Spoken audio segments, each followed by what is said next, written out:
Alright, mega love shout out. Ito, pag-usapan natin tong content ni Sir Badcaster, mga kakapsat, no?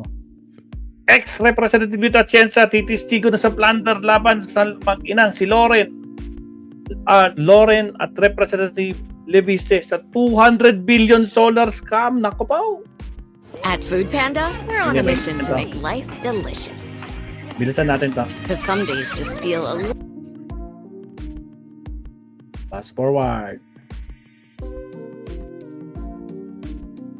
Okay, pasok. Buenos dias, buenas tardes. Bawasan natin yung background music natin. Okay, pasok, Sir Bad. Okay na. At tinakasan nila Senator Loren Legarda at anak niya, si Batangas Congressman Leandro Leviste, ang posibleng kaso papailan sa kanila ng Office of the Ombudsman in relation to the 200 billion Ghost Solar Project. Kasi yan ang halaga na naset ng company ni Leviste na ang SP New Energy Corporation or SPNEC at kasama yung partner nila na Meralco Terra Solar Farm. Ang original plan nila, kaya nakakuha sila ng prangkisa sa gobyerno, national franchise pa naman. Sinabi nila pupundohan nila ito ng 200 billion pesos or $4 billion at gagawa sila ng dito lang sa Luzon 3,500 hectares of solar farms dito lang sa Luzon at magge-generate ito ng 3,500 megawatts power at 4,000 megawatt battery energy storage system. Laki sana, no? Mababawasan sana talaga yung kuan natin, yung cost of power kasi syempre libre yung kuan, libre naman yung prangkisa, libre naman yung araw. Pero wala, nauwi sa wala. Parang sa mga ghost projects na flood control project na binabanatan nila, wala rin nangyari dito sa Ghost Energy Project. At the reason na umalis, isa sa mga reason na posible hindi na babalik si Senator Loren Legarda at ang anak niya si Leviste ay the fact na napakalakas ng kaso sa kanila. Out of 33 contracts na nakuha nila from the franchise, dalawa lang ata, isa o dalawa lang ang na-implement nila from the Duterte administration. Grabe naman yan. Halata talaga, bistado talaga na niloko lang nila ang gobyerno. Yun lang. In fact, kumita dito initially ay si Leviste na binenta yung kalahati ng franchise or part of the franchise sa Meralco, kung saan kumita siya ng 20.49 billion. Wow. By selling 16.44 billion SPNEC shares. Shares niya dyan sa SP New Energy Corporation na listed na rin sa stock exchange. Wow. Kaldo. 20.49 billion. At dahil dito sa pangguguyo sa gobyerno, kinasuhan na rin sila ng Department of Energy at hinihingi sila ng 24 billion damage. Kulang pa sa kinita ni Leviste sa gobyerno kasi 24 billion ang hinihingi sa kanila ng Department of Energy as penalty for non-compliance and failing to produce 11,000 megawatts of contracted power. Yan. At no wonder kaya kumaripas na ang mag-ina ang hindi lang malakas yung kaso sa kanila kundi magabigatin rin yung mga witnesses laban sa kanila. Isa na dito na hanggang ngayon kaibigan ko pa rin at dati kong kliyente na si former Manila Mayor and kahit tanungin niyo yung nakakilala kay Mayor Atienza, sasabihin niya yung tulong ko sa kanya ay ang napanalo sa kanya laban kay Mayor Lim sa unang pagtakbo niya as Mayor of Manila. At later on naging congressman siya. Napunta rin ata sa DNR and then naging congressman. At as congressman, isa siya sa mga kongresista na umupose dito sa solar franchise ni Leviste dahil ang capitalization lang ng company ni Leviste noon habang sinasabi niya na pupunduhan niya yung 200 billion solar project all over the country ay 1 million lang later on, dahil umangal siya, in-increase sa 1 billion. Pero kahit pala yung 1 billion, wala rin kasi hindi rin niya natupad yung kontrata, hindi rin niya na-implement yung power contract, solar power contract. At sabi nga ni Atienza, in fact, si Loren as Finance Committee Chair, inoperan pa, nabigyan siya ng 10 million na budget. In short, dahil naipit yung nagka-problema yung project ng anak niya, gagamitin niya yung 10 million pera ng gobyerno para suhulan si Lito Atienza. So grabe talaga, unbelievable but true. Kung hindi lang kilala, naging kliyente ko si Atienza, hindi ako maniniwala na totoo ito. So okay, i-play na natin ito, and we thank ANC for this video. I-play na natin ito, interview kay ex-congressman Lito Atienza. My one and only Piatos. Gusto mo? Again, sa mga bagong pasok, huwag kalimutang mag-like and subscribe. Supporting Congressman Davies and his mother, Senator Loren Legarda, are also being investigated by the Ombudsman over plunder and graft complaints with the 10 billion pesos worth of solar energy projects. Former House lawmaker Lito Atienza has accused Senator Legarda of offering a 10 million peso government funding allocation in exchange for supporting the solar franchise application of her son, an offer that Atienza says he rejected. Mr. Atienza now joins us here on the program. Now, we also tried to get the side of Senator Legarda and Congressman Davies, but they have yet to respond to our request. Congressman, good afternoon. Thanks for joining us today. Welcome to the program. Good afternoon, Karina. So, Congressman, you have been talking about this, but now that it's come to the fore, I want to backtrack a bit. The franchise to SPSB was granted in 2019, but the groundwork for the pursuit of that franchise started way before then. Congressman, when did you first come to know of the company and the pursuit for that franchise? From the beginning, because I got curious. A small company with a capitalization of 1 million pesos is offering to solarize the whole nation, provided they're given a national franchise. Sabi ko, teka muna, hindi maganda yung exchange yan. 1 million pesos, you're promising to solarize the whole nation. Hindi mangyayari yan. I smell scam. So, a contract ko from the very beginning. Ano pa po yung red flags na turn off po kayo at naging suspicious kayo? You want the national franchise for a piece of paper, an non-existent corporation. Pero bago pa po noon, opo, It's pero the biggest red flag. yeah, when he was granted, but even before that, you said, Sabi niya parang laway lang. Papel, kwan lang. Isang papel lang ang kapalit sa franchise. Yung pala, ibebenta lang nila yung share nila sa Meralco para magkapondo. Pero sinabi nila may pondo sila. No, before it was granted, we already raised the question. Hindi pwedeng makaya nitong maliit na kumpanyang ito ang kanilang iaalok sa gobyerno. And the whole industry of solarization, small companies, also came to the Congress and talked to us, appealed to us. Kung naman yung ganyan yan, pabaguhin ninyo yung industriya. So I listened and I accepted the fact. Tama naman yung kanilang sentiments na parang, why are you giving national franchise which is not even necessary? Wala naman kami mga franchise. We are existing. We are serving the people. So yun ang basis ko na kontra ko from the very beginning. Now, they changed the offer. They made their company capitalized by 1 billion. But even that, they didn't change my position. Because I figure, after the fact, babaguhin nyo, gawin yung 1 billion. What difference does it make? 1 billion pesos will not solarize the whole nation.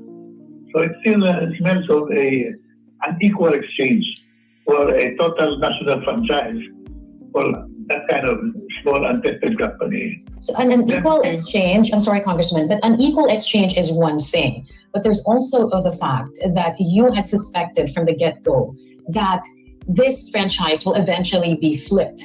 What were the factors that led you to believe that?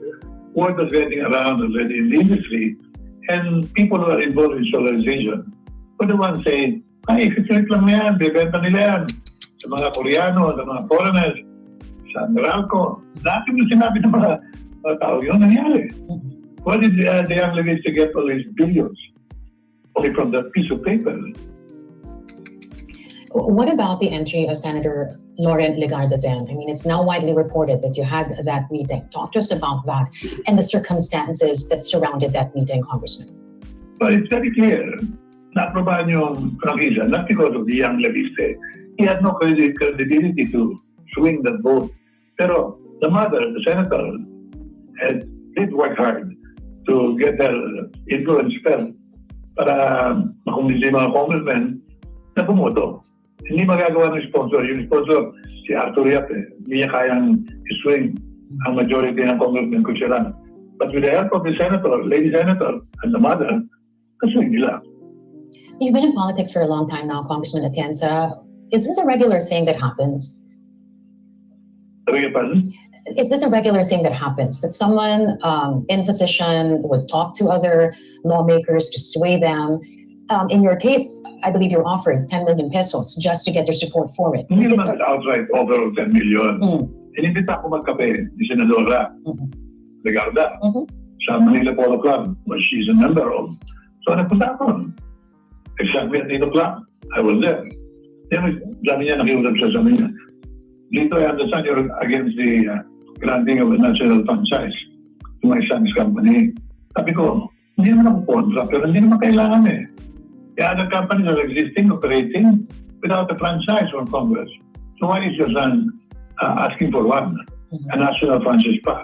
Parang the only one who will operate in the country with the sanction of the Philippine government. Sabi niya, Lito, tulungan mo na lang. Magaling na bata, matalino yan. Sabi ko, baka matalino yan, pinakamatalino tao yan, pero hindi pa rin ako payag na isugat ang kalagayan ng bansa. We need electrification. Solarization is one of the solutions. Solar power. So I am very careful about approving franchises that may not work in favor of the nation. Yun lang naman sinabi ko. And she respected that. I mean, but I understand your position. Pero I want you to know, this is where the issue came in. I want you to know, I'm chairman of the APRO committee in the Senate.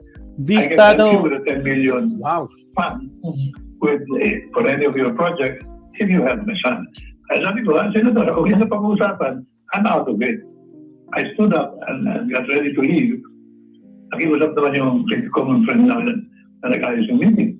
Kaya, dito, puka muna and listen to the side of the kaibigan botanic yun, the former governor of Antique.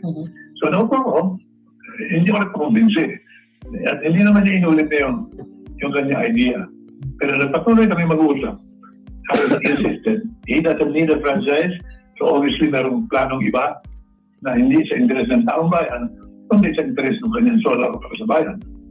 Congressman, in that meeting, what was apparent to you that was irregular? Kasi lahat naman kayo nagmi-meeting, di ba? I believe the rumors going around the industry of solar power that it would be flipped and sold to Meralco, to foreigners, to generate a lot of money, which is exactly what happened. Yes, but sorry, Kaya, going back to that meeting, meron mo ba kayong napansin na irregular? Technique Kitchen Appliances has premium quality and safety features designed to fit your The whole thing was irregular. Why would you give a national franchise to a small company? Wala namang kakayahan mag-solarize ng barangay. There are 50,000 barangays. Sabihin nga nila kung ilang barangay ang na-solarize nila.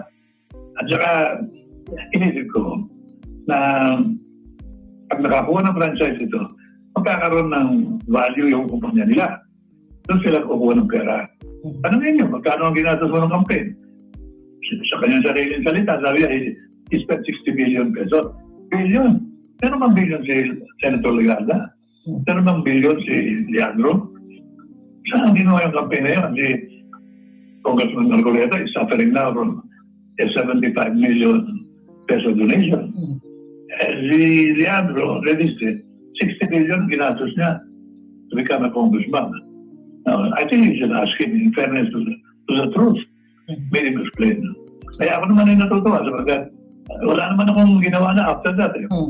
I only insisted and I succeeded in putting a provision in the law that if this franchise is sold to any other corporation, local or foreign, automatically it becomes not valid, invalidated, not effective. Yun, that much I did to ensure the integrity of the franchise and not to be used only as a business. So, So exchange. eventually, the franchise was granted in 2019. You were one of 15, I believe, who opposed the franchise.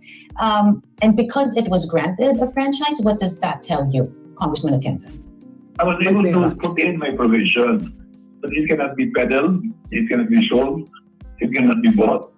Otherwise, the franchise loses its impact and effect. Okay. Dapat I succeeded. Mhm. Kaya ngayon, sa totoo lang, I feel, I don't know why bumili yung Meralco, bumili na. Hindi naman pwede ipenta yung franchise na yun. Pero I think what they did is that bumili sa Pangilinan ng kumpanya for shares sa solar para sa bayan.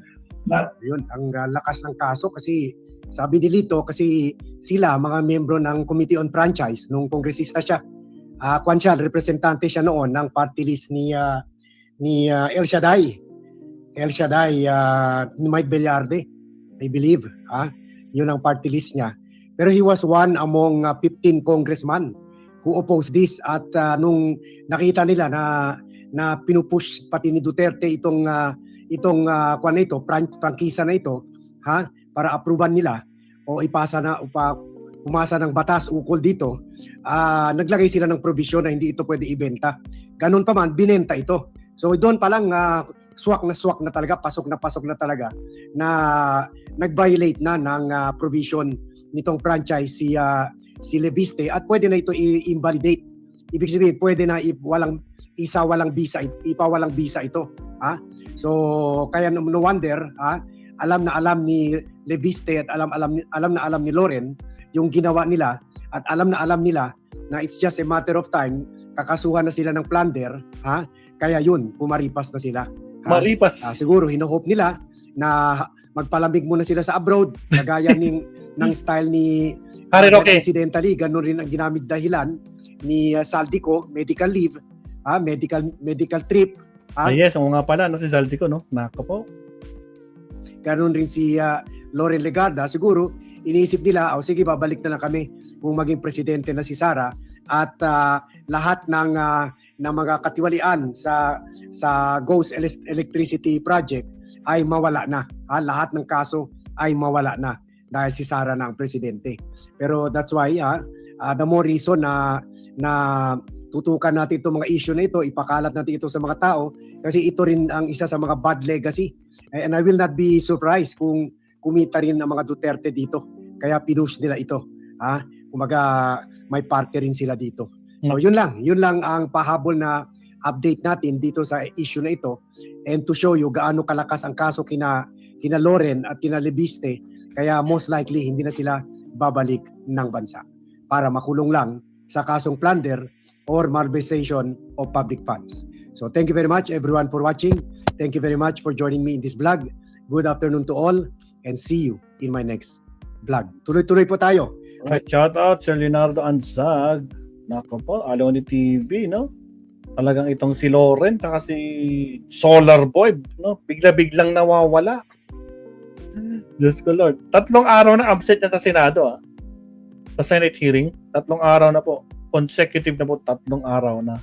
Hindi po yan nagpapakita, mga kapatid. So, abangan ang susunod na kabanata, mga kapatid, ano ang mangyari dito, no, sa mag-inang to. Pero mabigat po ang kaso nila. Lalo na, nandyan si Lito Atienza na titistigo, no? At sigurado magugulat na lang tayo, no, kung anong pasabog ang pwedeng sabihin kapag nagkaroon na, mabsat, no, ng pandinig na ako po, Diyos ko Lord. O siya, next topic tayo, mabsat. Again, countdown tayo in 30 seconds. At syempre, shoutout sa mga bagong pasok. Huwag kalimutan mag-like and subscribe. Salamat po. Countdown tayo in 30 seconds.